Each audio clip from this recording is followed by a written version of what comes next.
Hi there guys, in this video I will show you how to change Telegram language. Firstly guys, this is so easy and so quick process. Firstly what you need to do is you need to tap on your left upper side by clicking on the three dots.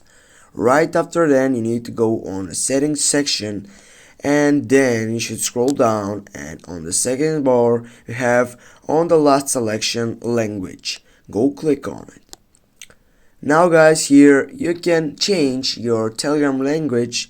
As you can see right there is selected on my English, but if you are from another country which is not here included, but I think that here are not all the countries, but if you don't have that language in your country you can just use it the English side. Thanks guys for watching. Don't forget to hit that like and share the video. See you soon guys.